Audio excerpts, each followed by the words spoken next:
Welcome to a Steeler Thoughts Chief Feelings film review. I'm Ajay, and in this video we'll review the Chiefs' 30-17 Sunday Night Football victory against the Detroit Lions. Thanks to all of you who follow along here on the YouTube channel, and to those of you who download or listen to our podcast wherever you download podcasts, or whether you watch the podcast here on the YouTube channel, the Steeler Thoughts Chief Feelings podcast. And thanks to those of you who follow along on social media at STCF715 on TikTok, Twitter, and Instagram. Well, let's get started. The Chiefs ended up beating the Lions by 13 on Sunday Night Football. But like most NFL games, this game was really decided by a few key plays that could have gone either way. So let's take a look at several turning point plays from this Chiefs win. We're going to start with a play that I'm sure you all have seen ad nauseum. We're at 5:28 to go in the first quarter, and the Lions have a 4th and goal at the Chiefs' maybe 1.5 yard line. Jared Goff starts under center. He's got 2 tight ends to his right. He motions left. David Montgomery takes the snap and tosses it to Jared Goff on the left for a touchdown. This play ended up being called back, and we'll talk about the penalty in a second, but let's look at the play because it's pretty cool. So the Lions really have jumbo personnel, and they only have one wide receiver, Amon-Ra St. Brown. They've got 2 tight ends lined up tight here. I don't know their personnel very well, but I'm guessing this is another tight end. So really this is like 13 personnel, 1 running back and 3 tight ends, and then the 1 wide receiver. So this play is set up to look like it's a direct snap run to David Montgomery. So you're going to have the left guard pull, you're going to have the tight end lined up as an H-back coming in and block, and then Montgomery, theoretically, you'd think is just going to follow his blockers. But instead, they motion Jared Goff out, and Montgomery throws a pass over to Goff. And as you notice, when Goff motions, nobody runs with him. So you essentially have a 2-on-1. If Amon-Ra St. Brown is able to block Trent McDuffie, then Goff should have an easy touchdown. And that's really what ends up happening. I will say Goff bobbled it here right into McDuffie, and unfortunately it was into McDuffie's helmet, not into his chest as he's engaged with Amon-Ra St. Brown. So it kind of bounces the ball right back to Goff. It would have been another just really dumb way that the Chiefs have given up a touchdown after Trevor Lawrence scoring a touchdown after falling down. But as you know, this play didn't count. And the reason why it didn't count is that one of the rules about legal motion is that if a quarterback lines up under center and goes in motion, they have to stop for a full second and reestablish position before the ball is snapped. Otherwise, it's an illegal motion. As you can see, Jared Goff is still running at the snap.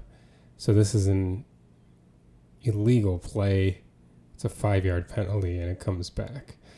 There's been a lot of talk about this play, and it's actually fairly straightforward in the rule book. There are a couple nuances that I think people are pointing out correctly and incorrectly that I wanted to talk through.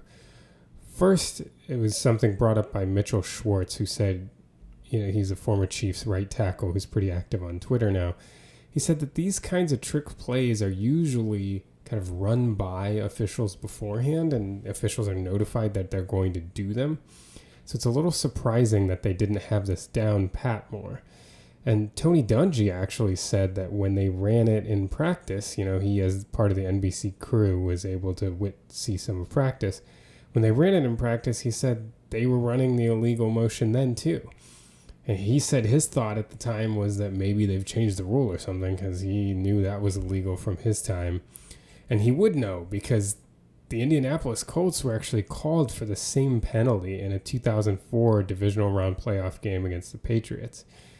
What the Colts did was they had Peyton Manning under center.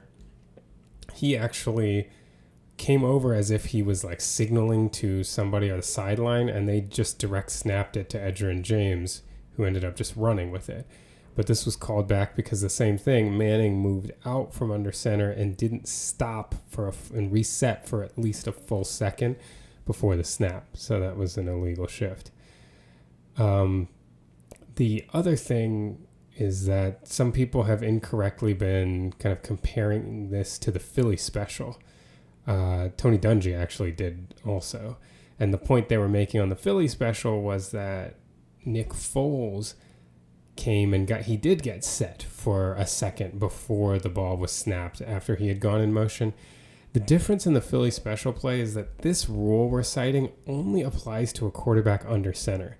Nick Foles was never under center, so he actually could have been in motion at the snap, and it still would have been a legal play. This needing to set for a second afterward is only if you start as a quarterback under center. Anybody who's under center and then motions out from under center has to set for a second before the ball is snapped. Anyway, big turning point play in this game, and ended up preventing a Lions touchdown. They ended up having to kick a field goal, so that's 4 points off the board. All right, our next key play comes later in the first quarter. We've got 1:14 to go in the first quarter, and the Chiefs have a fourth down of their own in the red zone. They've got a 4th and about 1 again, I believe, or 4th and 2. Actually, there it kind of looks like 3. 4th and 2 or 3 from the Lions' 6-yard line.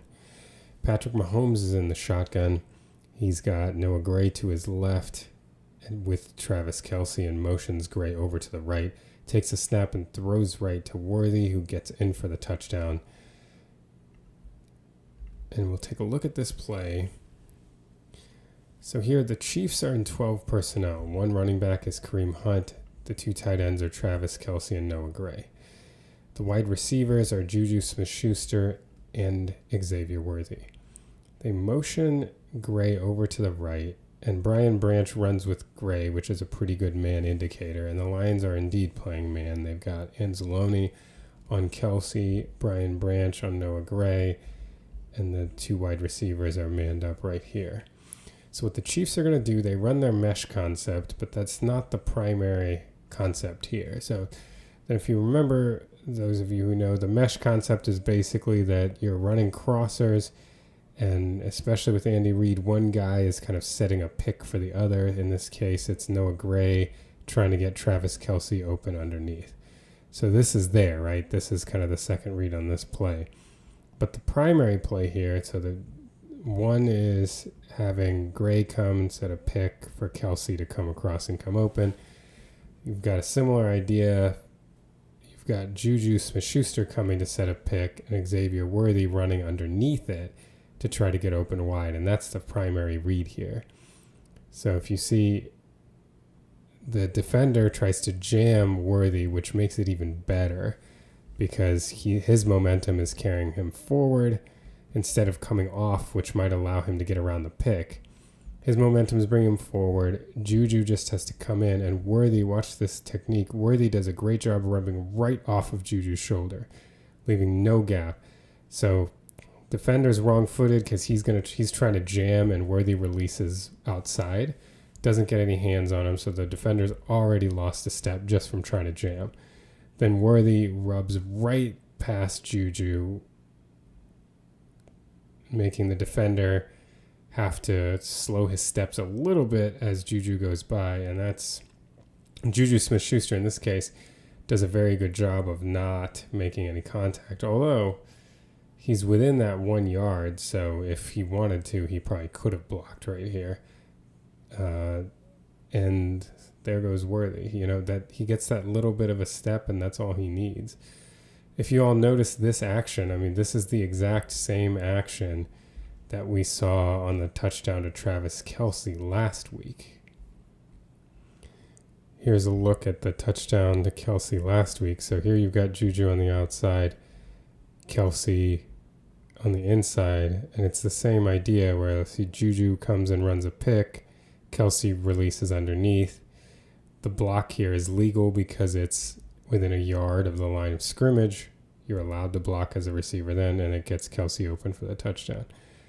So this is the same idea from that play that we see here just 1 week later, but in this case, Juju with the same kind of motion This time just doesn't make contact. He kind of goes to his spot about a yard and then stays there. But even without making contact, enough separation is made to allow Worthy to get the touchdown. Oh, you see it from the end zone view. It's just a quick read for Mahomes. He sees Worthy open. That's it. Just a quick throw, and you can see the separation from this angle more. I mean, just too easy. Worthy so quick, gets out there, easy touchdown for the Chiefs. So, big difference in quarter number 1. The Lions had their 4th down play that was not successful due to penalty. They got 3 points out of that. The Chiefs ended up getting 6. Butker missed the extra point, but that was the difference in the first quarter, those 2 key 4th down plays. Let's jump ahead to 7:01 to go in the second quarter. At this point, the Chiefs are down 10-6, and they have a 4th down and 1 at the Lions' 19-yard line. Mahomes is in shotgun. He's got 2 receivers to his left, 2 tight ends to his right. Takes a snap, wheels around to his right, looking, throws it over the middle to Xavier Worthy, and the pass is knocked down for an incompletion. The Chiefs fail to convert on 4th down. So this is a play that the Chiefs run a variation of quite frequently. What they end up doing here is they've got, Mahomes does a wheel out kind of motion to his right with the ball. He kind of rolls out to the right, and the wheel is, this kind of pivot motion is started by a play action pass. So he's going to fake the handoff to Pacheco running to right. Then he's going to wheel around and roll out to his right. Pacheco is going to carry this and be a primary pass option immediately to try to convert. Noah Gray is going to come and run a quarter pattern on top. So you've got the high-low. Then Xavier Worthy is going to come across the middle on an over route. And Travis Kelce is going to block initially and then release late to be like a final option. So as Mahomes here rolls around, typically what happens here is you've got one defender that gets put into conflict. And so this defender has to account for whether he's going to stay with the back or account for the legs of Patrick Mahomes. And usually Mahomes can just make that one decision. He's kind of deciding on what the one defender commits to. This play gets changed mainly because of how incredibly decisive Alex Anzalone is at just seeing it and going after Mahomes. So instead of hanging about in the middle of the field, he just comes after it, and that puts Mahomes in a position where he can't. Typically, if the play runs out like this, the defender's running with Pacheco, Mahomes usually has enough space to just run this for the first down. But since Anzalone was so quick and so decisive about coming downhill and just coming after Mahomes, he's cut off the angle here that Mahomes has lost while waiting, and he's forced to throw this pass. Another complication on this play is that Travis Kelce isn't able to release late, which I think Mahomes is also waiting for while he's rolling, because as he tries to break engagement, he falls. And so he's on the ground, not an option for Mahomes. Mahomes can't run, and Pacheco is covered tight. Gray also covered really well in the corner, so his only option here is Xavier Worthy. Now, the unfortunate thing here is that ideally, and those who understand NFL offenses better than me can correct me if I'm wrong, but what it looks like to me is you'd really like to see Xavier Worthy tempo this route, or maybe even stop it, because he's essentially running himself into the coverage of another player as he carries this across the field. So I think my guess is that if this is Kelce and not Worthy, if this is someone that Mahomes really, really, really trusts, I think he throws this ball right here and throws it to stop him. Instead of leading him, he would throw it knowing that the receiver is probably reading this the same way. Just stop where you are. I'll throw it to you right there, stop you with the throw, and you catch it in between the defenders. But Worthy keeps the route going, and so then as Mahomes makes the throw, the defender is able to get into position to knock this ball down. theoretically, Mahomes could throw this farther behind, but as you can see, Worthy's not stopping. So I don't know that. I think that's probably why, even to get Worthy to stop as much as he did, he threw it behind him and Worthy stopped. I don't know that he could have done any more than that because the ball would have just gone behind Worthy. He wouldn't have had a chance to catch this ball. So that, to me, is the only gripe I have with this, is that you wish Worthy would have throttled this down a little bit and not just run himself into coverage. But even then, it was a really good play by the defender to get his arm around and knock this pass down. If you see it here from the end zone view, as he rolls, look at how quick Anzalone is just going. That's what really makes this play. Anzalone's firing over, and he's taking away options from Mahomes. I think Mahomes, you see him patting the ball here. I think he wants to throw this to Worthy now. And I think the reason why he doesn't, you see him patting the ball right here, I don't think he knows whether, he doesn't want to throw this in front because the defender can undercut it. And Worthy's not slowing down. He's not tempoing the route. And I think that's what causes this hesitation that we see right here. He can't get rid of it. And then when he's forced to throw it, Worthy's unfortunately in a position where the defender can knock it down. This was a point made on the broadcast, but it bears repeating again. The hand on Worthy's back and wrapped around is not a penalty if you can't show that he materially restricts the receiver's ability to move. So if he doesn't turn him, if Worthy were trying to stop and cut back this way, this hand would probably end up being a penalty because he would be restricting his movement this way. But as you can see, it doesn't look like from the hand anything changed about Worthy's movement. It's not like once the ball is hit, then he might rotate him a little bit, but it's legal then. So even though the hand is wrapped around Worthy, I don't really see anything that constitutes a penalty. I think that was a good no call. But this could have been a really big moment. The Chiefs were down 10-6 at this point, and they gave up the ball, scoring no points deep in Lions territory. So the Lions really kind of had things going a little bit, which is interesting thinking now, knowing the final score. But at this point where, in the middle of the second quarter, more than halfway through, Lions are up 10-6, and they just stopped the Chiefs.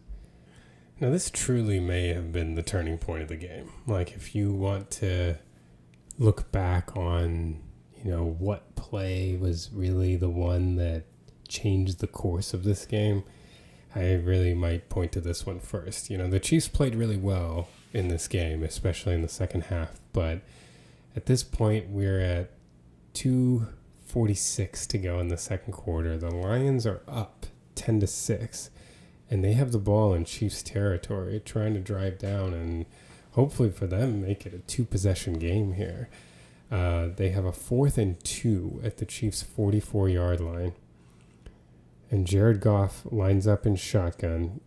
He ends up with the tight end right, so he's got 2 to his right, 2 to his left, and Montgomery in the backfield with him.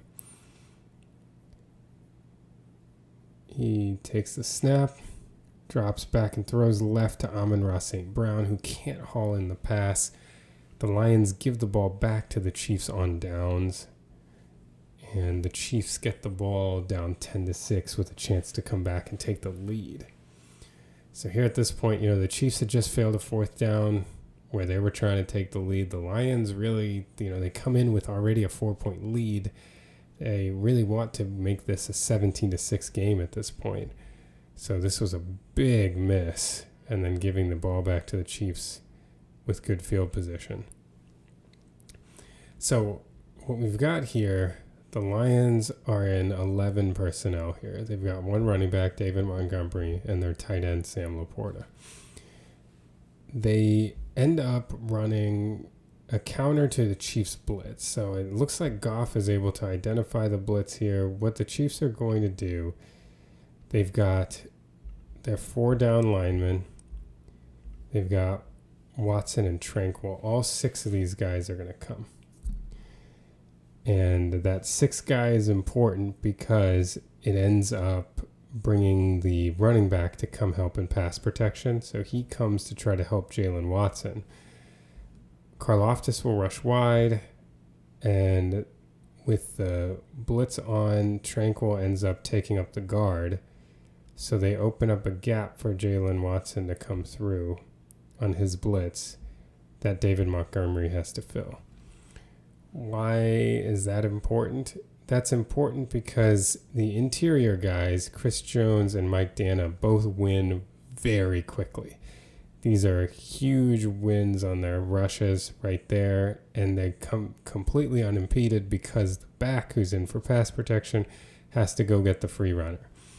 So Goff gets pressure up in his face immediately, and the Chiefs are just playing man behind it with Chris Roland Wallace hanging out in center field.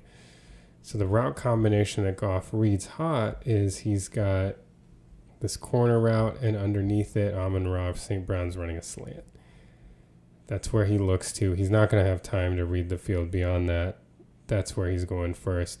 The slant, Amon-Ra St. Brown runs a good route. He times it well with Noah Williams waiting on him to come to him. There he is. He's open.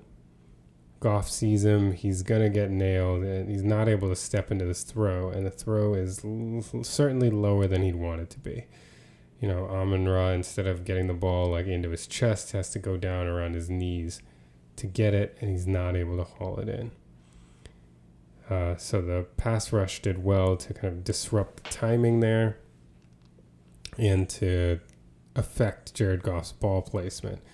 So again, remember, Tranquil is going to come in a blitz, and then you're going to get Jalen Watson from off your screen to blitz. So you're going to have Karlaftis is going to come wide, bringing the tackle out wide. Tranquil is going to come into the guard, and then Jalen Watson is going to hit the gap in between them. Here comes Watson, and that brings the back over in pass protection. So if you see up here, then you got Dana crossing the face of the center, and Chris Jones is going to come around the guard, and they both win very quickly. And suddenly, right in Jared Goff's lap, immediately, Goff isn't able to step into this throw. He's kind of leaning back, and he gets hit right as he releases it. This ball is certainly lower than he'd want it to be, right at Amon-Ra St. Brown's knees, and he's not quite able to bring it in. Now, listen, Amon-Ra St. Brown is clearly like a top 10 wide receiver in this league, so he's got to make that catch. Like, I'm not making an excuse for him in that, yes, he 100% should make this catch. And you know, it's not the throw that he's probably anticipating or used to getting in that situation. And in that situation, he wasn't quite able to bring it in. And suddenly an opportunity for the Lions to kind of open up this game a little bit turns into an opportunity for the Chiefs to come down and take the lead. Now we go to 1 minute to go in the second quarter. The Chiefs are still down 10-6, and they have a 3rd and 10 at the Lions' 32-yard line. Patrick Mahomes is in the shotgun, has 3 receivers to his left, and Kelsey ISO to his right. Takes the snap and drops back, throws down the right side of the field to Travis Kelsey. The ball is too far, but a flag comes down for pass interference. And we learn that the reason why the ball was out too far is because Kelsey was being held by Rock Ya-Sin out of his break. And that's why Kelsey wasn't able to make it to the ball. And this pass interference play ends up taking what could have been a 4th down here from the 32-yard line to a 1st down well within Lions territory. I think they ended up giving it to him somewhere around the 20-yard line or so. 1st and 10. So what's going on this play? We know the Lions run a lot of man. When you have 3-by-1 looks like the Chiefs do a lot against man, you essentially give yourself a one-on-one with Kelsey when you only have one safety in the middle of the field, especially when you have 2 speedsters like Thornton and Worthy. The safety is going to give a lot of attention over to that side on the bunch, and so it gives you an opportunity to get good players isolated in one-on-one when you're playing as heavy a man team as the Lions.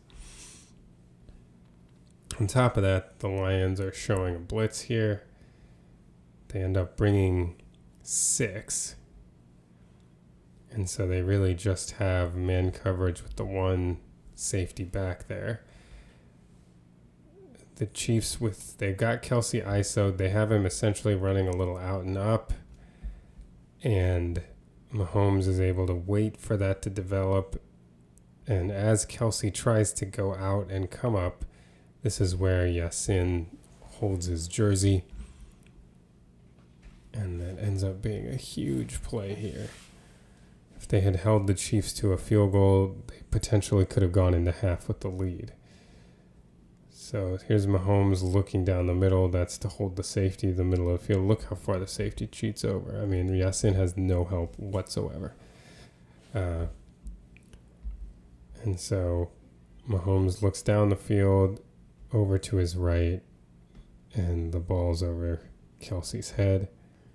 Now, I don't imagine that among the few people that watch these videos we'll have a lot of officiating conspiracy theorists, but just in case, just to show the pass interference in a little more detail, as Kelce tries to come out and make his move, right there is where you're going to get the pass interference call.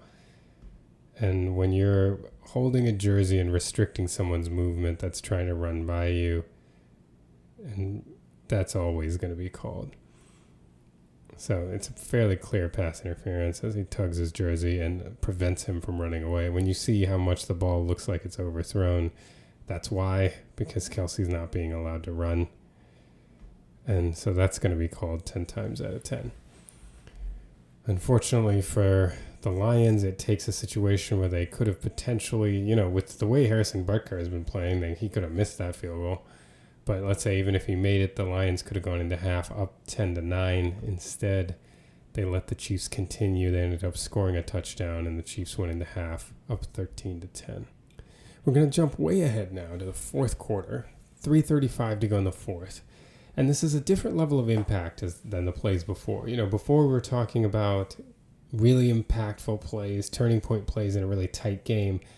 The tenor of this one's a little bit different. The Chiefs have opened up a 10-point lead. This is more the last gasp for the Lions. They're down 10. They have the Chiefs in 3rd and 1. If they can force a field goal, make it a 13-point game, there's still more than 3 minutes left. Maybe they'll get the ball back with about 3 minutes left in all their timeouts. However, if the Chiefs get a first down here, they're able to use up the Lions' timeouts and a little bit more clock. And it seems a lot more difficult from that end for the Lions to achieve what would already have been a difficult task. Patrick Mahomes is in the pistol. He's got Kelce and Hunt in the backfield with him. Gray motions left. He hands it off to Hunt, who cuts right, absolutely destroys 23, and gets about 10 yards for a big first down. So what's going on in this play here, the Chiefs are actually in 13 personnel. They've got one running back, Kareem Hunt, and their 3 tight ends are Travis Kelce, Noah Gray, and Mike Caliendo, who is a guard that has reported eligible in this play. So that's your 13 personnel, 1 running back, 3 tight ends. Their wide receiver is Juju Smith-Schuster, who's actually lined up in line. Nice to have a wide receiver that can do that. The Lions have 5 down linemen. And really, I don't know their personnel. 55 might even be a down lineman for all I know.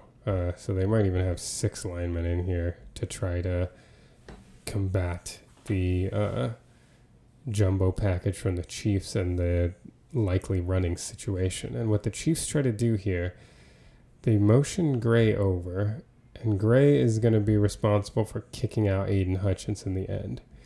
Then Caliendo, Jalen Moore double team here, and they absolutely clear out 78. Kingsley takes the tackle here. So as these two are blocking down, Travis Kelce comes around, and he takes Campbell, the linebacker, and blocks him. So let's watch that all in concert. As you see, here's the double team, Caliendo, Jalen Moore. Here's Gray coming to get Hutchinson, and here's Kingsley on his block. Kelsey's going to come as Campbell's come into the hole. Kelsey's going to come to meet him right there.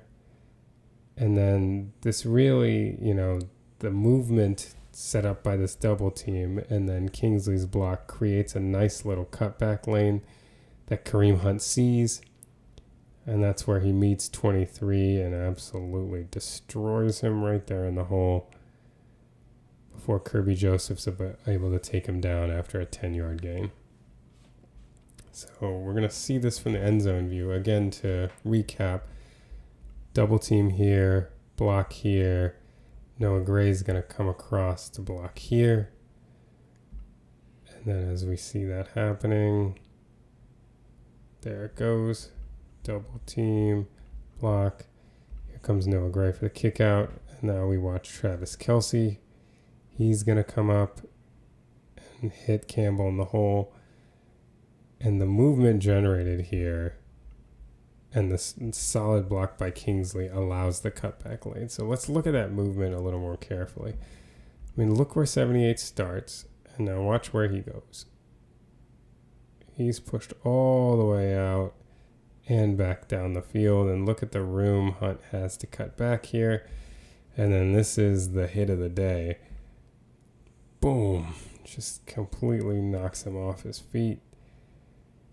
Gets a big first down, and this took a slim chance of the Lions being able to do anything and essentially made it 0. Then we jumped to 2:03 to go in the fourth quarter, and I know we said that last play was the Lions' kind of last gasp. This one was literally the last gasp. I think there were multiple instances where we kind of knew that this game was over, but this was probably, this was the time that we probably knew it was over by now, but it was when it was literally over. We've got the Lions in shotgun. Goff has 2 to his right, 2 to his left. They motion over to the left to create a 3-by-1 set. Goff's checking at the line. He takes a snap. Looks left, doesn't look what he sees. He tries to throw right to Jameson Williams. Not able to make the catch. It's an incomplete pass, and the Chiefs get the ball back on downs with 2 minutes to go at the 2-minute warning, and with the Lions having no timeouts, so they're able to just run out the clock in victory formation. So the Lions here appear to be in 11 personnel, 1 running back, 1 tight end, and then 3 wide receivers. So the route combination that they end up running, they get LaPorta going over the middle, Amon-Ra St. Brown releasing outside. Williams looks like he's running a curl, and they got Gibbs coming out to the flat. And then on the left here, they just have a comeback route.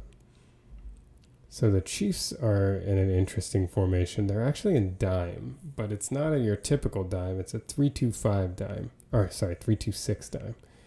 What that means is there are 3 down linemen, 1, 2, 3, 2 linebackers, and then 6 defensive backs, which is what makes it dime.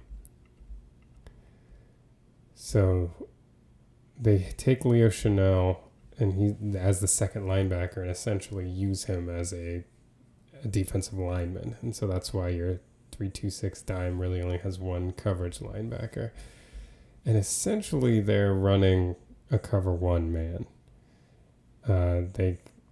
The basic principle of it is that Nick Bolton is like a robber, Brian Cook is like a deep safety, and everybody else is manned up. They kind of switch here on the release as, LaPorta comes inside and Connor runs with him.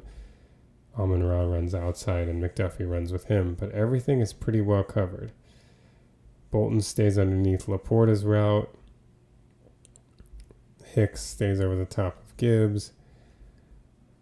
And you've got good coverage here from Williams and McDuffie on this side. Tight coverage, too, on Jameson Williams. The clock kind of runs out on Goff as Omenihu starts to bring in pressure collapsing the pocket, and Chris Jones does as well. Goff is trying to throw to the inside of Jameson Williams because he's got tight coverage, and Williams isn't able to get out over there to make the catch. And that ends the game. So you can see here, Goff is trying something on the left first. It looks like he may have wanted LaPorta, but Bolton did a good job of getting underneath that. he can feel the 4-man pass rush starting to get home. His space is confined, so he's got the stop route, but watch how he throws this inside to Williams because the coverage is so tight. But Williams didn't read it this way to kind of drift in that direction, and so he's forced to lunge for it and can't quite make the catch. That ended up ending the game, and as you can see overall, the Chiefs, especially in the first half, had a couple key plays that they managed to get to go their way, and the Lions weren't able to on a couple key plays, and that proved to be the difference that the Chiefs were able to then exploit and really open up in the second half of this game. Chiefs fans may have noticed that it really felt like early in the game, Nick Bolton was getting taken advantage of in pass coverage. And the stats bear it out. There were 5 completions against him in coverage for a total of 55 yards. But Chiefs fans may have also noticed that later in the game, we didn't really see them completing a lot of passes on Nick Bolton anymore. So let's take a look at the film and see some plays from the first half and then some others from the second half and see what the differences were. Why did it feel like Nick Bolton was a liability in coverage so much more in the first half of the game than in the second half? We're going to start with 13:40 to go in the first quarter. The opening drive of the game, the Lions have a 3rd and 5 at the Chiefs' 34-yard line. Jared Goff is IDing coverage in the shotgun. He's got 2 to his right, 2 to his left. He sends Sam LaPorta in motion, throws it out left to LaPorta, who makes a catch for a gain of about 11 yards and a first down, moving the chains. So what happened on this play? So if we look at what the Chiefs are trying to do here, the Chiefs are coming out here to combat the Lions personnel. The Lions are in 11 personnel, 1 running back, 1 tight end.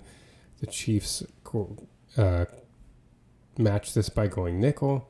So they've got 5 defensive backs on the field, 3, 4, 5, and 2 linebackers, Nick Bolton and Drew Tranquill.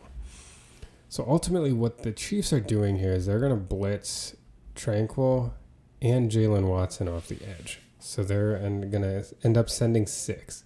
And so behind that, you're going to have man-to-man, man-to-man. We're going to have to rotate here and play man. And then Nick Bolton is man-to-man on Sam LaPorta. It looks like the Lions at the beginning have kind of a man ID on this play, and because this play is set up to be run against man coverage, especially if Nick Bolton is guarding the tight end. So if you notice, LaPorta comes here on motion and Bolton has to follow, right? So he's already at a disadvantage. He's out leveraged to the outside because the guy's in motion and Bolton is lagging behind. Now, LaPorta is faster than Bolton anyway, so giving him a head start is unfortunate. But then look at the route combination. They have Amon-Ra St. Brown running a slant route, which really appears to be a pick route in this situation, to give more interference for Bolton to have to run through and create this gap. And just look at how much room he's got. I mean, it was the perfect play to call in this situation. So it looks like the Lions had ID'd man. They realized Bolton was on the tight end, and they had a nice play set up to make it an easy conversion to take advantage of. And, I don't want it to come across. I think, those of us that actually dispassionately want to understand the game, we can hold 2 competing thoughts in our heads. One being that Nick Bolton is a very good to very good linebacker and not a great to elite one, but it's definitely an asset to have on your team and someone who I'm very glad is a Chief. And that he's not the most fleet of foot in pass coverage and will always kind of struggle against more athletic players, especially when asked to play man coverage or to cover a lot of ground in his zone, because it's just not his strong suit. He's really good at other things. That's just not the thing he's good at. And in this case, the Lions took advantage on a big 3rd down and kept the chains moving. So you can see from the end zone camera, look, LaPorta already has leverage to the outside against Bolton, right? He's already got him beat outside. And by the time the ball gets there, I mean, look at all that room. I mean, this is just not a matchup that's going to work in the Chiefs' favor, especially if they're able to try to get Bolton to cover sideline to sideline. Now, we're later on that same drive. The Lions have a 1st and 10 at the Chiefs' 44-yard line. Jared Goff's under center this time. He's got 2 to his left, 2 to his right. Fakes a handoff to Jahmyr Gibbs, drops back and throws a crosser to Jameson Williams. Gets 15 yards and another first down on a chunk play. All right, so what the Chiefs are doing this time, here we are again in our nickel, right? The Lions are 11 personnel, 1 running back, 1 tight end. The Chiefs have 2 linebackers, they have their 4 D linemen, and then they've got 5 defensive backs. Now the Chiefs blitz off the end here. And so then ultimately Jaden Hicks rotates down and takes Trent McDuffie's responsibilities. Brian Cook rotates over and Shamari Connor rotates back. So you can see this in action here if you see the secondary rotation. And it looks like they're playing quarters principles, which essentially means for our purposes, if we're just going to focus on ultimately Nick Bolton's responsibilities here,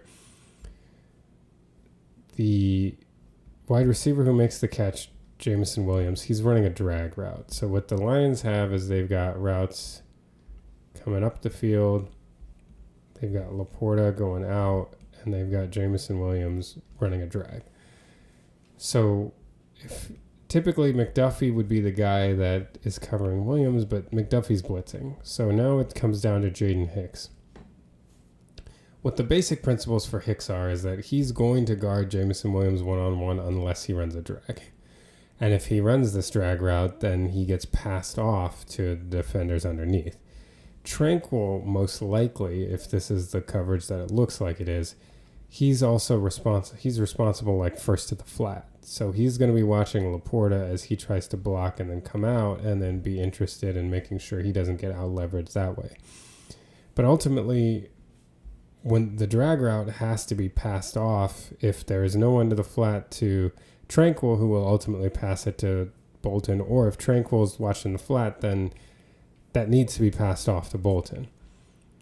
What ends up happening is Bolton is staying underneath the seam here, and my guess is really it's got to be Hicks that's got to call this out, because it's not like Bolton is sitting and waiting for a crosser. It's got to be someone's got to call push and let him know that someone's coming. That's my guess. Again, like this is assumption here at what the Chiefs are trying to do, but this is what it looks like. It looks like essentially the number 1 outside receiver, Watson staying on top of Connor, staying on top over here. Then Cook is essentially going to get depth and try to look for anything coming across. Hicks is going to get depth because his guy went underneath, but somebody's got to carry this underneath. And Bolton, if there was no underneath route, this is what he'd be doing, right? Getting up and trying to get underneath any middle of the field route. But somebody has to alert him that the drag is coming in order for him to be able to cover that. However, it doesn't really matter because ultimately you're having one of the fastest guys in the entire league and the guy that's responsible for him, again, Nick Bolton. And so this ultimately looks even worse than it would have because of the miscommunication by the Chiefs. But even if that hadn't happened, I mean, Bolton trying to run with Williams is not where you want to be. And the Lions, again, for the second time on their opening drive, managed to get one of their best pass catchers isolated on Nick Bolton and got a big gain out of it. Now you'll see from the end zone view, Bolton's, he's immediately turned back and he's looking to stay underneath the crossers from the bunch. When Jameson Williams comes here, someone should be yelling out so that Bolton can hear and know that, okay, we've got a crosser, like you're the one that's going to be responsible for that. So based on my understanding of what is happening here, it's not Bolton's fault that he's not there initially. That needs to be communicated to him, but in any case, even if he were running with Williams, he wouldn't be running with Williams. I mean, Williams is one of the fastest people in the league. And the Lions successfully got him isolated on Nick Bolton. And we get to 12:56 to go in the second quarter. The Lions are down 6-3, and they have a 3rd and 3 at the Chiefs' 22-yard line. Jared Goff's in the shotgun. He's got 2 to the right, 2 to the left. He's got David Montgomery in the backfield with him. Motions in LaPorta. Steps back and throws it over the middle to Jameson Williams, who's able to cut up and into the end zone for a touchdown to give the Lions the lead. All right, so the Chiefs defense in this situation, they have got their nickel personnel in again. So you see 1, 2, 3, 4, 5 defensive backs. They've got Bolton and Tranquil, and then it looks like they've just got 4 down linemen. No, like, sneaking Leo Chenal in there this time. And essentially they're running, they're doing some match coverage, but ultimately it's like a cover 1 principle, right? You have Brian Cook over the top. You have Watson and man coverage, and the underneath guys are sorting the crossing routes, but essentially running with them, and Bolton is the robber underneath. So essentially you have 2 guys, one middle of the field safety for middle of the field close coverage, and then you have one kind of underneath robber, and everybody else is essentially in man coverage. These 2 are passing off crossers, but ultimately they fall into man coverage. And they've got Bolton again in the middle of the field, and what the Lions do with the route combination. So Amon-Ra St. Brown runs a crosser. Montgomery comes up from the backfield and does the opposite crosser. On this side, you have a clear out route, and then a sideline down to the sideline, and then Jameson Williams is your big route here, and he's just going to run a dig back in behind Bolton. And so Watson, playing outside leverage, doesn't want to get beat outside. He's got a safety over the middle. The safety, though, gets occupied. Brian Cook gets occupied by the clear-out route.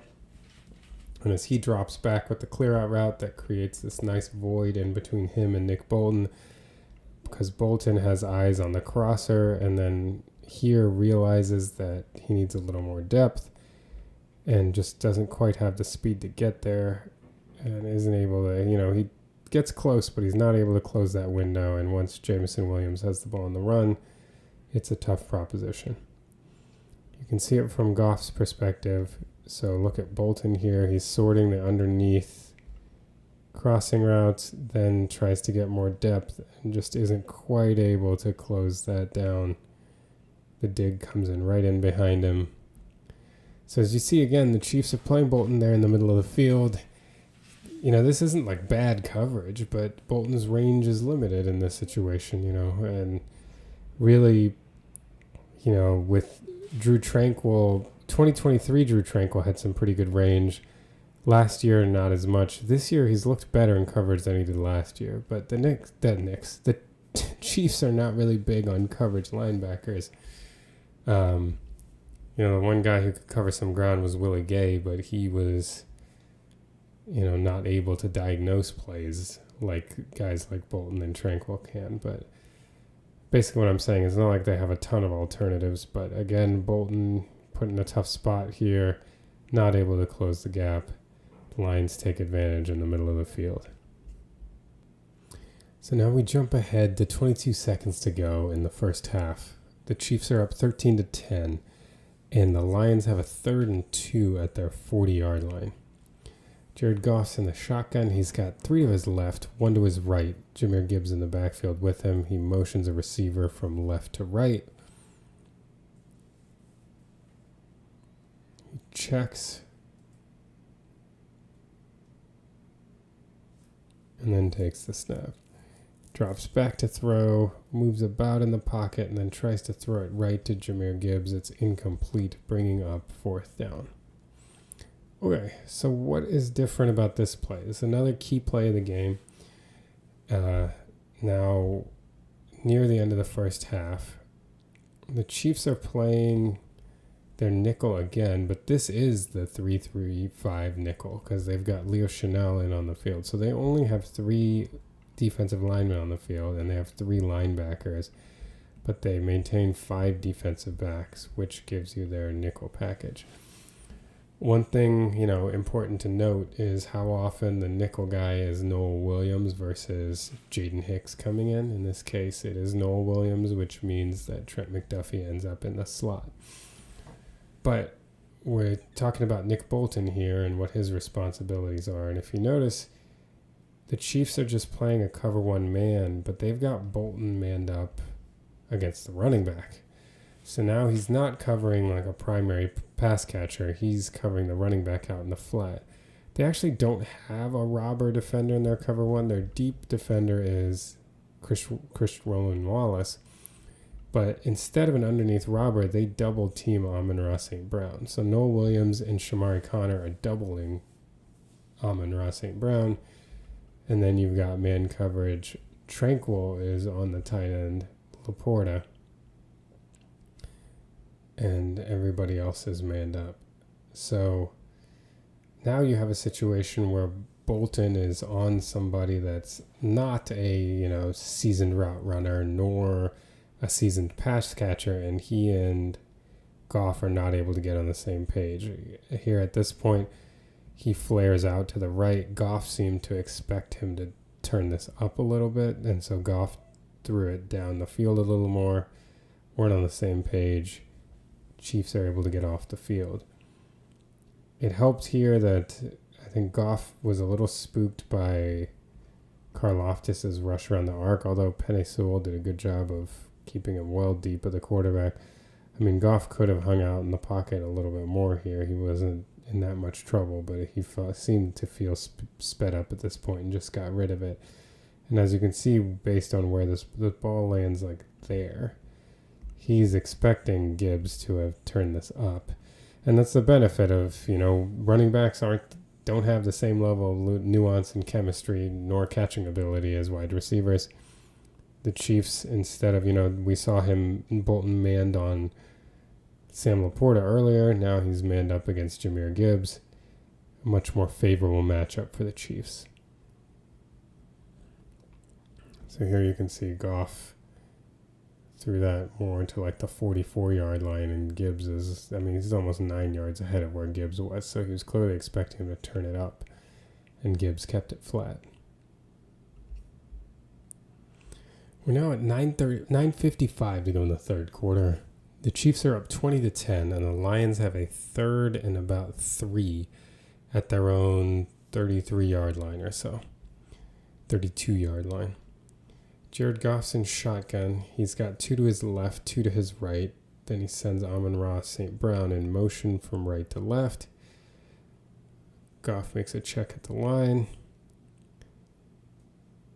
He takes the snap, drops back, throws a quick slant to St. Brown, who gets the first down, a 4-yard gain. So, the Chiefs in coverage on this one. They are in there. Looks like they're in their 3-3-5 nickel again. They've got 3 down linemen. Chanel is right here. Bolton. Well, that's actually not a 3-3-5. I can't tell who that is in the slot. No, this is actually a dime. This is a 3-2-6 dime. So they've got the 3 down linemen, as we said. Looks like it's just Chanel and Bolton as linebackers, and you got 1, 2, 3, 4, 5, 6 defensive backs. Yeah, so this is a dime. And again, they end up running a cover 1, but instead of having Bolton kind of play robber underneath, which he had been doing sometimes in their cover 1, they have him blitz. And Bolton blitzes here, so then Cook ends up being responsible for the running back, and then you got man-to-man coverage with 1 deep safety. And Bolton actually hangs on, as he then kind of occupies does enough with his rush to occupy the center, and then drops off to try to get in an underneath passing lane and gets very close to knocking this pass down. But it ends up getting to St. Brown, and he gets the first down. But again, you see Bolton's usage here. Now in the cover one, he's occupying the blocker. He drops off not far, actually, from actually knocking that throw down. But you see, again, on a key play here, they're not entrusting, or even entrusting is the wrong word. I feel like they're not burdening Bolton with having to, run with guys in the middle of the field or cover large swaths of zone because he was getting picked on. Now you see the adjustment. We've had Bolton covering a back. Now we've had him rush, and then you allow him to kind of hit an underneath area, but we're not expecting him or, relying on him to make big plays in the middle of the field or run with faster players.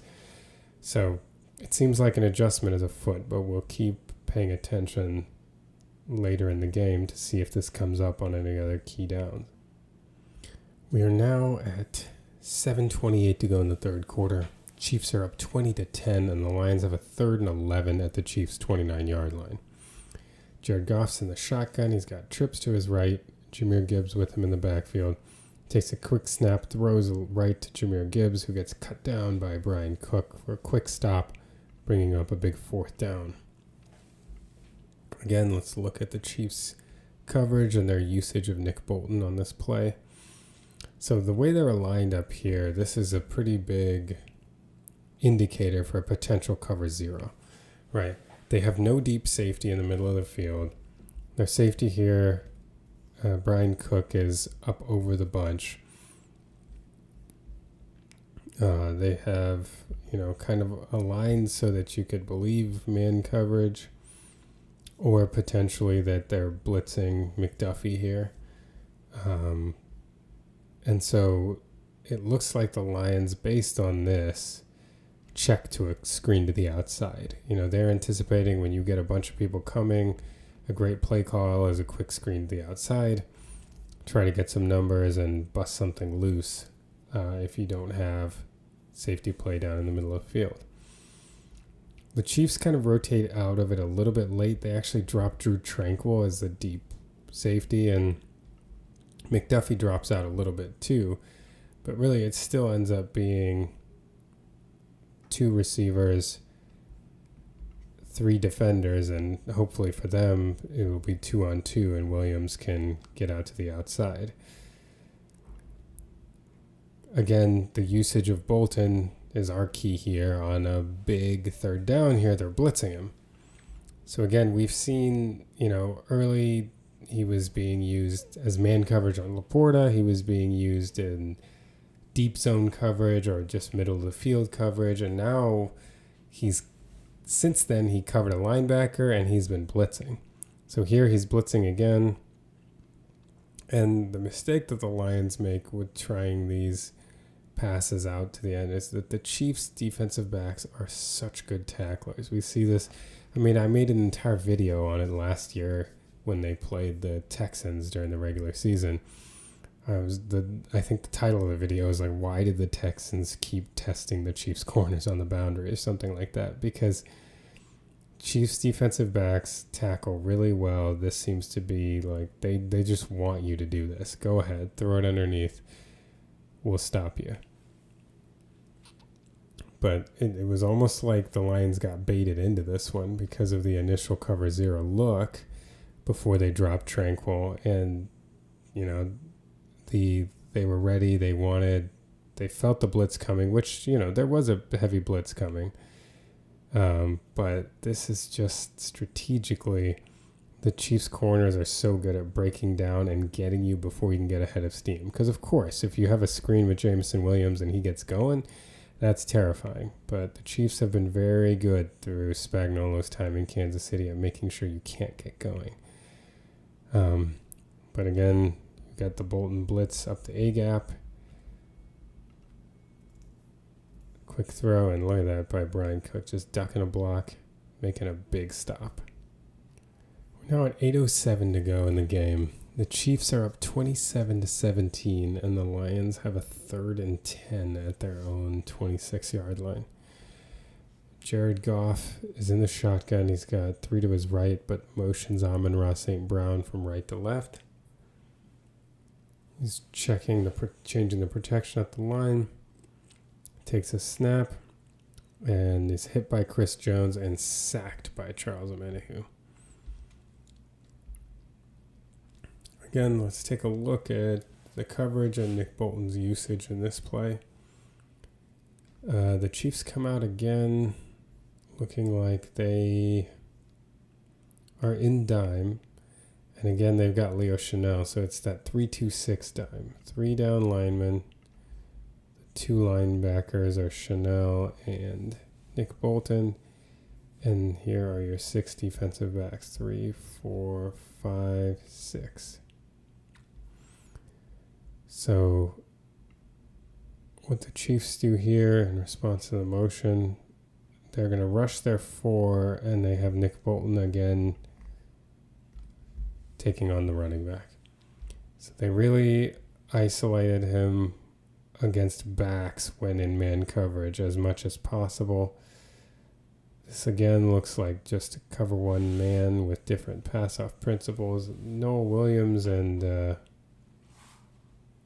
it looks like, honestly, there was probably supposed to be a double here. Noah Williams was probably supposed to double Chamari Connor on Amon-Ra St. Brown again because of the switch release here. McDuffie's running with Jamison Williams. I think Noah Williams was supposed to stay here on the double would be my guess, but he kind of started wandering. But the important point here being that, again, on another critical play, 3rd down, Nick Bolton isolated on the running back. They have not, on any of these key plays, since starting toward the end of the second quarter, really after the first 2 drives of the game, Spagnuolo really seemed to shut down any idea of Nick Bolton being responsible for covering a tight end or being responsible for large zones in the middle of the field. Strategically, they kind of had him, he's been blitzing or covering a running back on every important defensive play since then. While we're looking at this play, we should really give our flowers to Chris Jones here, who made this happen. Look at him against the right guard here. Absolutely, just one moving by him just destroys. I mean, no chance. A very quick win. He's not able to complete the sack, but the step up of Jared Goff that's caused here allows Omenihu to come and clean it up. And again, that's the importance of the complementary pass rush. You can't just have one guy that's winning. When you have one guy that's winning, it's nice to have another guy to clean it up. Because if Omenihu's not there, Goff might be able to scramble. Goff might be able to make a play happen, especially because if he had just a split second more, Jamison Williams is just running across the field. And, you know, McDuffie is back there closing, and you have Hicks too, but I don't want to see Jamison Williams running at full speed with the ball, having to make it to the first down marker. Who knows if the Chiefs would have been able to stop him. So the pass rush did well there to end that drive. See it from here. Just watch as Chris Jones engages and just sheds immediately. Boom. Unfortunately for him, not quite able to clean up the sack, but that's where Omenihu comes in, and the Chiefs get off the field. Now with 2:07 to go in the game, and the Chiefs up 30-17, the Lions have a 3rd and 1 at their own 36-yard line. Got Jared Goff in the shotgun, a bunch to his left, and Jamison Williams on his right. Motion receiver out wide left. Goff takes the snap. He drops back, throws over the middle, and it's incomplete, intended for Sam LaPorta, setting up 4th down.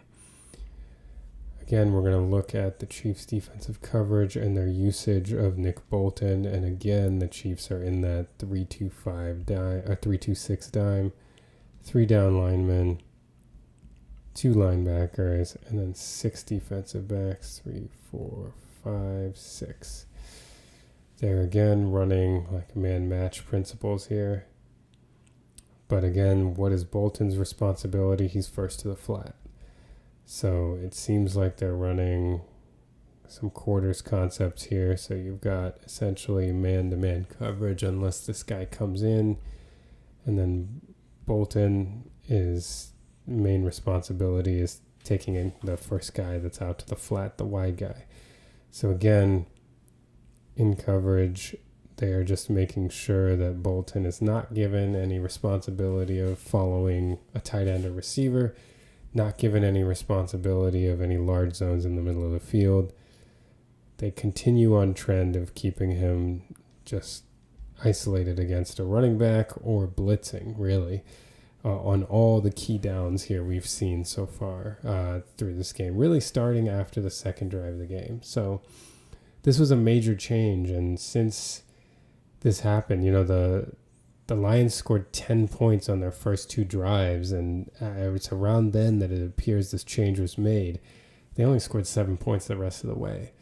So a major strategic choice by Steve Spagnuolo to put Nick Bolton in more advantageous situations, not to have him in situations like covering large swaths of ground in the middle of the field or being forced to run sideline to sideline by more athletic players. And it seems to have served the defense really well, among other adjustments that he made. And it was a big reason why the Chiefs were able to hold the Lions to 17 points.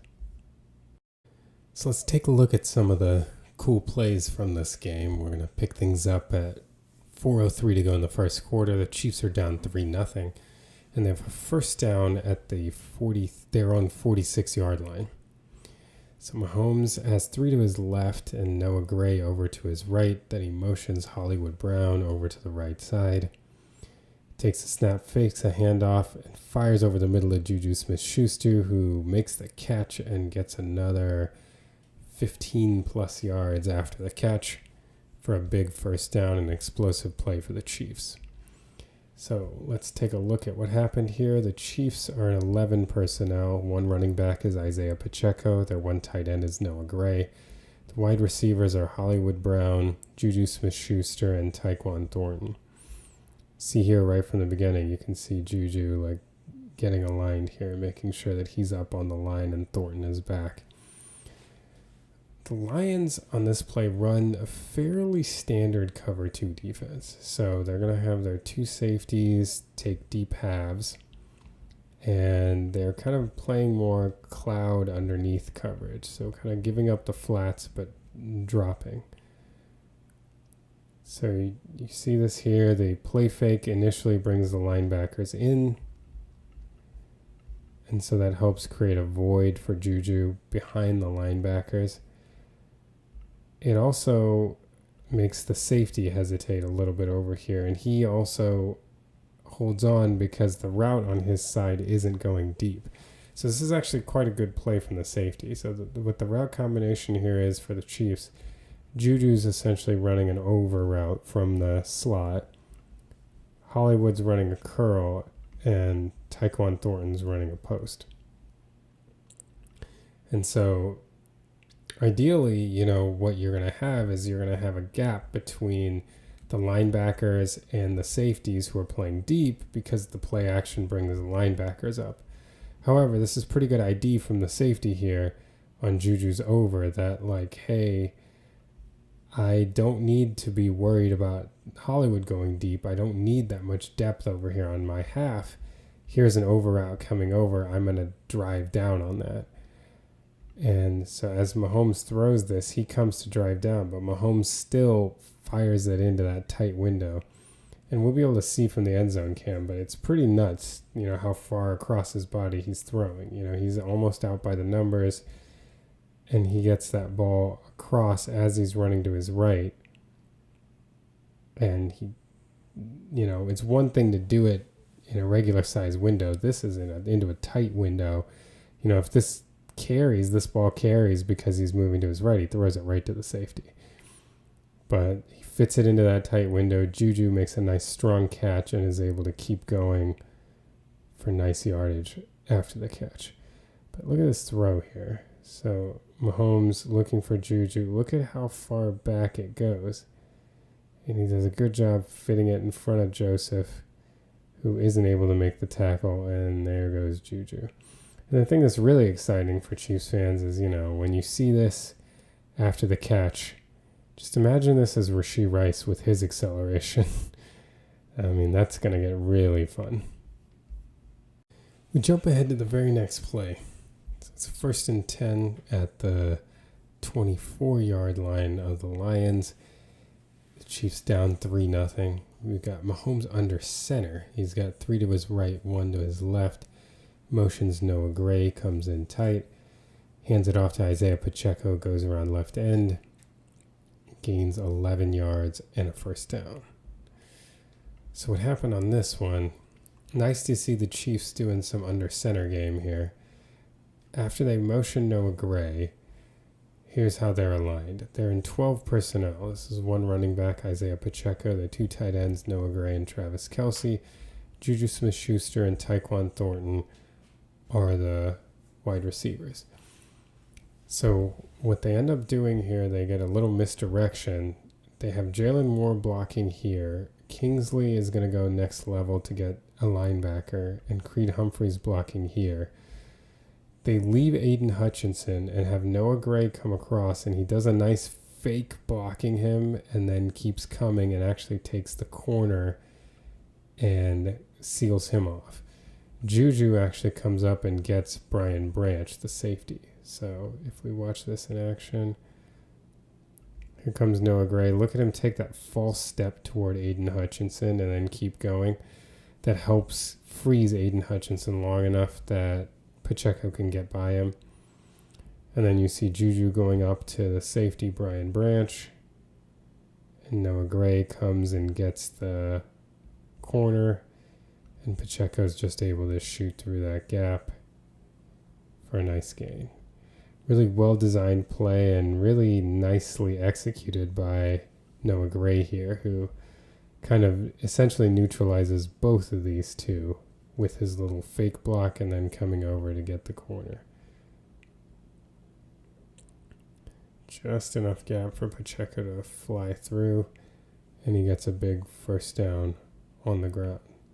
So again, you see the blocking scheme. Jalen Moore is going to block here. Kingsley is going to come up to the 2nd level, get the linebacker, and Creed is going to block here. There's Pacheco's false step. And there he goes. Again, the little fake out here by Noah Gray on Aiden Hutchinson. Boop. Seals off, and Pacheco just makes his way right through for a 1st down. We jump ahead to the 2nd quarter. There's 12:44 to go in the 2nd. The Chiefs are down 10-6, and they have a 1st and 10 at their own 31-yard line. Mahomes is in the shotgun. He's got 2 to his left, 2 to his right. Motions Hollywood Brown over from the left to the right. Takes a snap, fakes a handoff to Pacheco. Pump fakes, is almost sacked, then spins around and throws deep left to Hollywood Brown for a gain of 20. Now, this is what the Chiefs fans, this is what we want. This is what we've been looking forward to with the potential of this offense. We've got 11 personnel here. Isaiah Pacheco, the running back, Travis Kelce, the tight end, 1 running back and 1 tight end, 11 personnel. Tyquan Thornton's isolated on the left, and the other 2 in the trips are Xavier Worthy and Hollywood Brown. Now, when I say this is what we want, what the Chiefs are going to do is they essentially are going to run clear-out routes for Thornton and for Worthy. And the Lions are running what looks like a pretty standard cover 4. So each defender responsible for a quarter of the deep field. So look at the space that this creates. As Thornton and Worthy go deep, you've got 4 defenders running deep with them. So underneath that, as they go deep, Hollywood Brown is going to run a deep over. And this is what it's always felt like, that Worthy and Thornton are going to be able to challenge deep. And Hollywood Brown does his best work in the intermediate parts of the field. And that's what the Chiefs have been lacking. Now, Xavier Worthy can do this, and he's building his repertoire. He's really an all three levels of the field guy. But Hollywood Brown is probably is better than Worthy right now in the intermediate range. He's not quite a deep guy anymore, but he can really win here.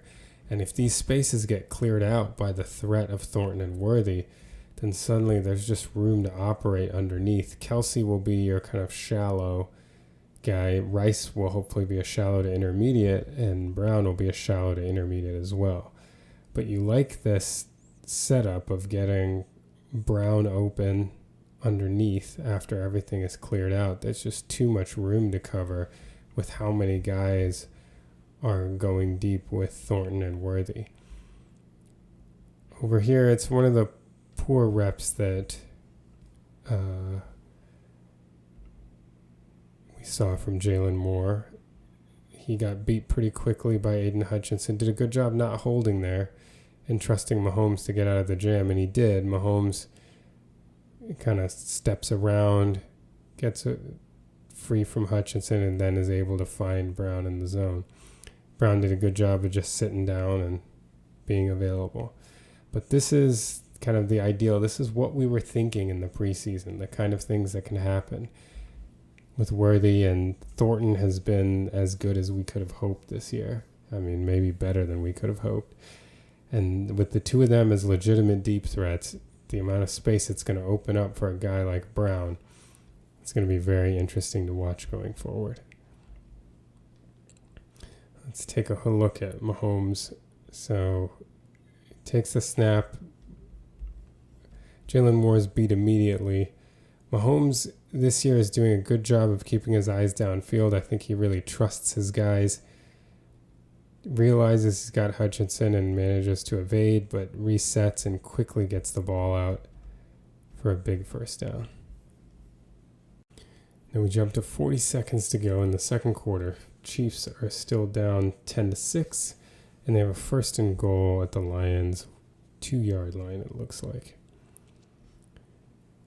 Mahomes motions Noah Gray out of the backfield, takes the snap, runs an option, keeps it right into the end zone for a touchdown. So, what we've got going on here, the Chiefs are in 13 personnel, 1 running back, 3 tight ends. Pacheco, and then their tight ends are, well, really it's 14 personnel, I should say. 1 running back and 4 tight ends, because we've got Mike Caliendo that's eligible, so he's technically a tight end on this play too. So it's Kelsey, Caliendo, Tunyon, Noah Gray. And then the running back is Pacheco. So no wide receivers on the field. And what they're doing here, they're just running in the option. So Mahomes is going to keep it. Pacheco is going to come behind him. And the real key to this play is the seal that Tunyon and Gray do together on Aiden Hutchinson. Look at the two of them seal the edge right here. And at the snap, you can see the offside. So this is what the flag was. This defender jumped early and was offsides at the snap. Taylor did a good job of kind of keeping him away from Mahomes so the Chiefs could get a free play out of this. But as Mahomes spins out of this, look at the edge being sealed here by these two. Essentially makes this a 2-on-2. Right, it's Mahomes and Pacheco against these two. He knows the outside guy is going to have to respect Pacheco. If he doesn't widen, Mahomes can pitch this for an easy touchdown. And then the question is the inside guy. You can see the inside guy is over-leveraged to the outside. He kind of overruns this a little bit, and that gives Mahomes an easy lane to cut back in for the touchdown. In this case, like, easier said than done, but the ideal is to stay toward their inside shoulder and slowly go outside with them, forcing them to go wider and wider so that hopefully you can get more people to flow in and help you out. Basically, by forcing the run to go wide, you're making it take more time, which gives you more chance to have help come. But if you let them cut up and get there quickly before the help arrives.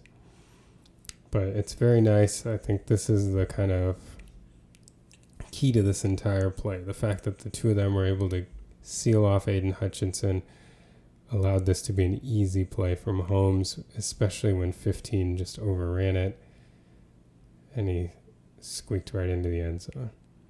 So you can see it from this perspective. Juwan Taylor, again, did a good job of keeping the offsides 95 away from Mahomes so that they could keep going. And look at this, Mahomes. If Anzalone doesn't, if he crashes in here, this is just an easy pitch to Pacheco. So Anzalone has to keep his width. This defender, really, you want to stay a little more inside and force Mahomes out. But he overran it a little bit and gave him a cutback lane. Easy touchdown.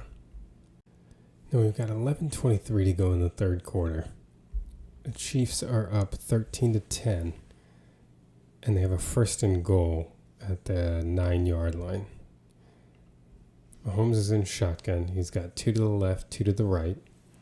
Kareem Hunt's in the backfield. He motions Hollywood Brown, pop passes to him. Brown cuts it upfield and gets into the end zone for the touchdown. So on this play here, the Chiefs have 2 tight ends, so they're in 12 personnel, 1 running back, 2 tight ends. Both receivers are over on the right, Worthy and Brown. They have Worthy stay put, and Brown actually comes out and does the jet motion, which is unusual for the Chiefs.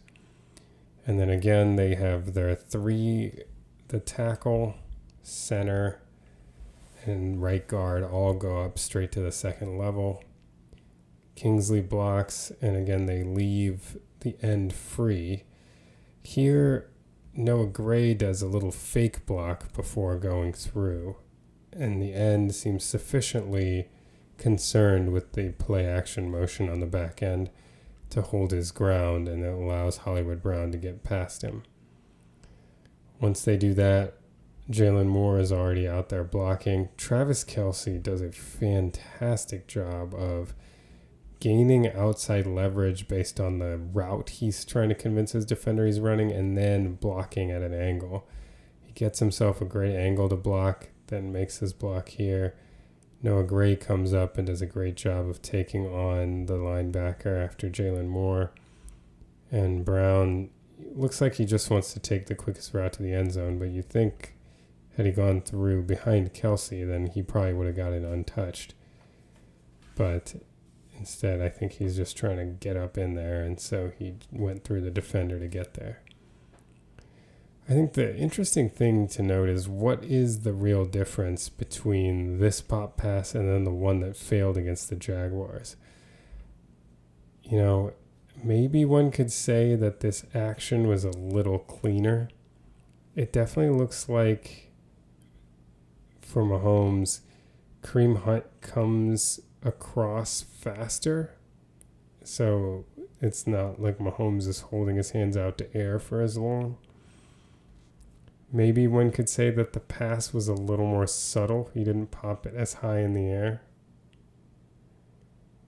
And then the third thing would be if you watch Noah Gray here, he kind of does a fake block for a second, kind of dekes over and then goes.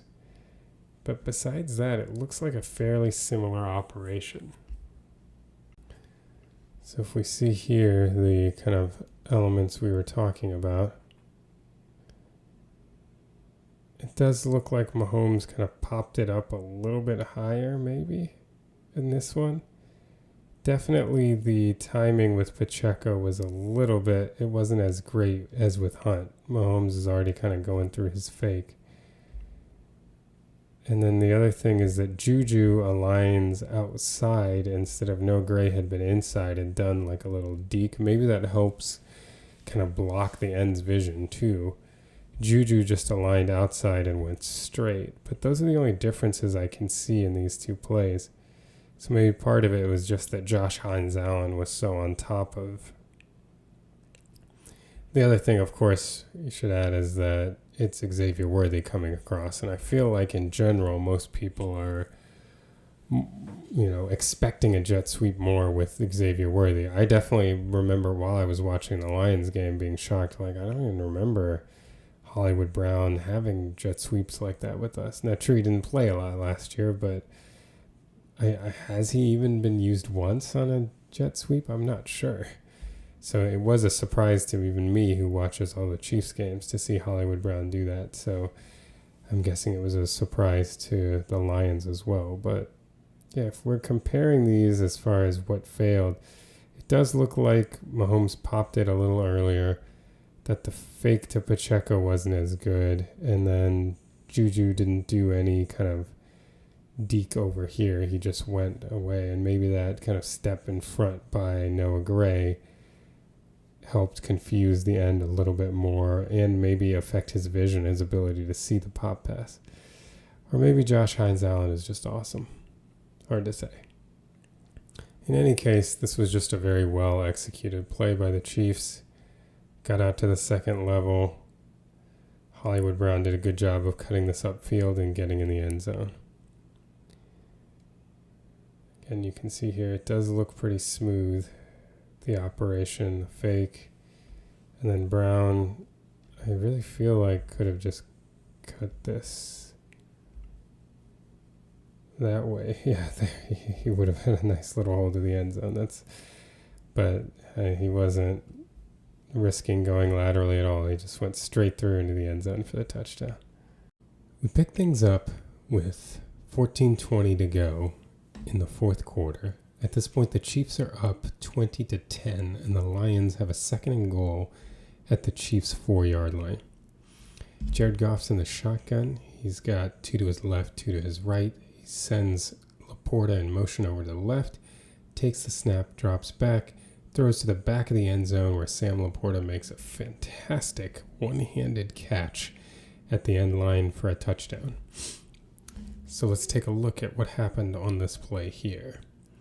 So the Lions are in 12 personnel. They've got one running back is David Montgomery. Their 2 tight ends are right here, and their 2 wide receivers.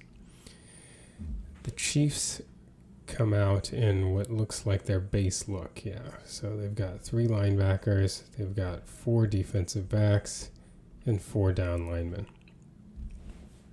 So the Lions run LaPorta in motion, and then they run a route combination where they have Williams going shallow. They've got their second tight end running a curl, and they've got LaPorta going back to the end line. On this side, Amon-Ra St. Brown is isolated against Trent McDuffie, and if you look at it, this is what Goff wants first. He looks over this way, trying to see what he can get there.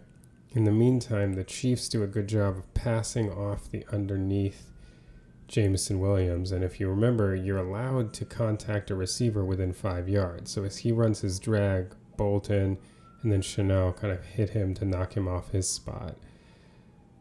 Tranquil ends up taking the curl, and Bolton comes in to help, and that leaves Shamari Connor isolated on the back line against Sam LaPorta, as Jalen Watson had kind of outside coverage of that route, and Shamari Connor had the inside toward the back of the end zone.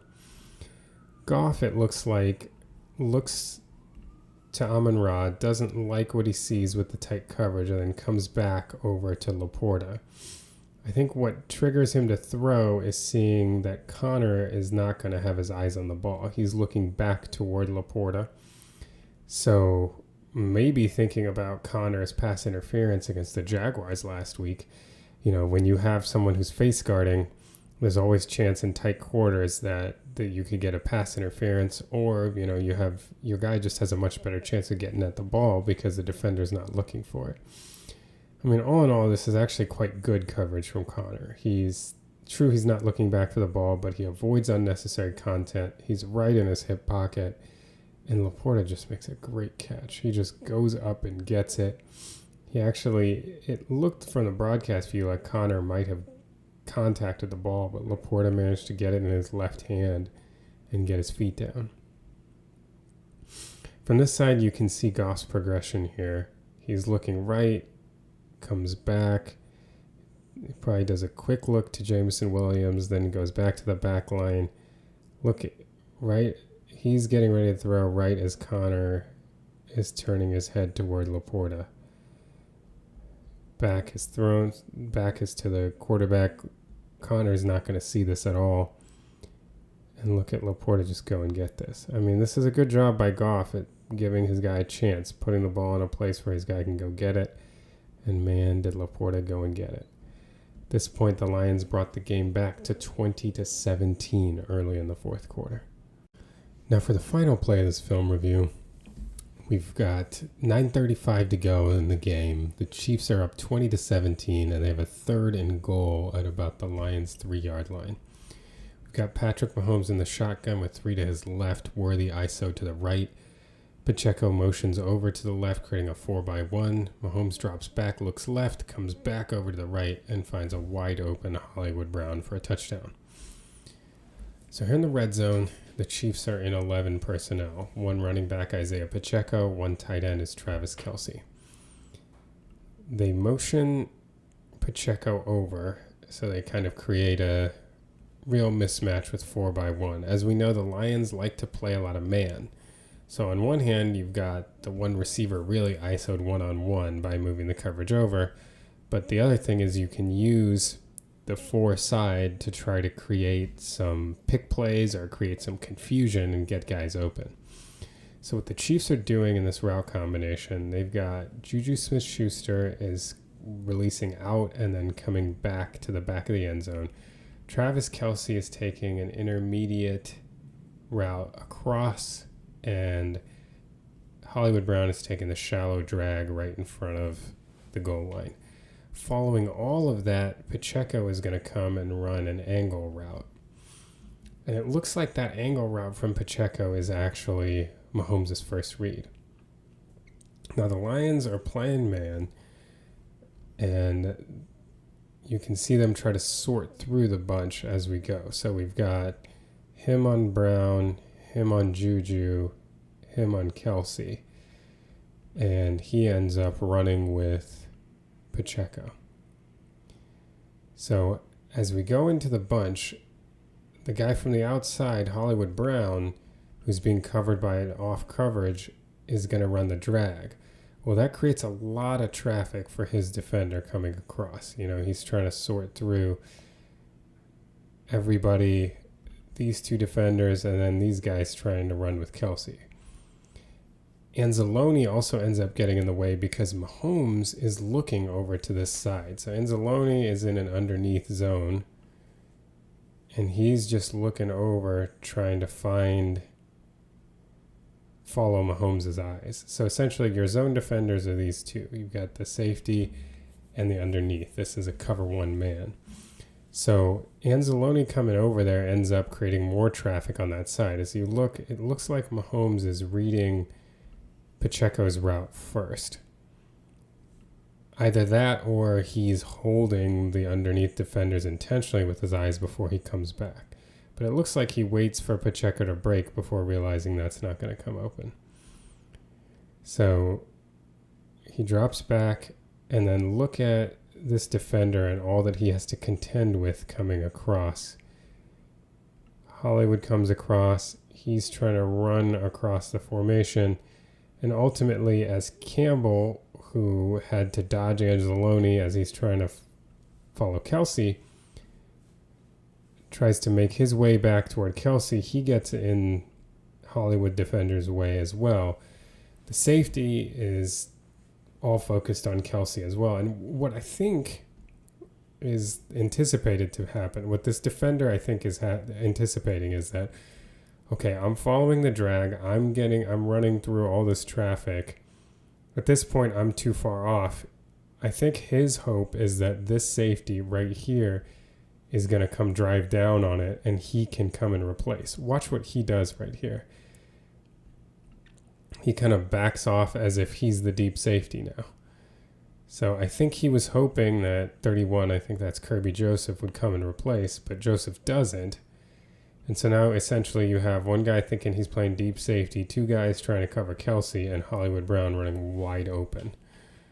It all really stems from a good play design against man, because you've got the release out here, you've got him coming up, you've got him going around, and all of those defenders, you know, Juju's defenders trying to come this way, Pacheco's defenders following him out there. The underneath defender is looking at Mahomes' eyes going over there, so it creates a lot of conflict for these 2 who were trying to follow Kelsey and then Brown underneath, respectively. And ultimately, it caused enough confusion that nobody was able to stay with Brown. They weren't able to pass this off. You would think either this could be passed off to Campbell or to the safety, but if you pass off to the safety in this situation, Kelsey's going to be wide open in the back of the end zone because Campbell's running to chase. So essentially they got the Lions in a position where they were chasing, and ultimately, it's easy to, with the kind of traffic that happened, it's easy to be like, well, Campbell should have just come. I mean, if Campbell came down, he would have been behind Brown too. He still would have scored. If the safety came down, like we said, Kelsey had Campbell beat, so he would have scored. I don't know that there's an option that once the Lions get into this position right here, I don't know what they're going to do. Brown's got to step. Kelsey's got to step. Somebody's going to score. And in this case, it ended up being Brown. Ultimately, just a nice play design against the Lions man personnel. If you see it from the end zone view, you can see Mahomes looking over to his left initially. That's what Anzalone's reading. He's flowing out with, honestly, Anzalone's not really looking at Mahomes that much, so he's kind of flowing out with Pacheco. And then he kind of sifts through the traffic. But see, even his presence here slows down Campbell enough that Kelsey already has leverage. You see Joseph trying to read Mahomes, and, nobody got down with Hollywood Brown. Like I said, I think had Brown ended up being covered, Kelsey probably would have been open for the touchdown, so it's somewhat of a moot point. But all in all, a good design from Andy Reid against the Lions man coverage. They just didn't have the personnel to run with the Chiefs on this play. Thanks so much for watching. Really appreciate those of you who watch. Hopefully you can like this video and subscribe. We'll be back next week looking at the Chiefs-Raiders game. That one in Kansas City. Hopefully a good performance from the Chiefs. Keep following along here. We've got more film reviews coming. We've got podcasts coming and content on social media at STCF 715. Until next time.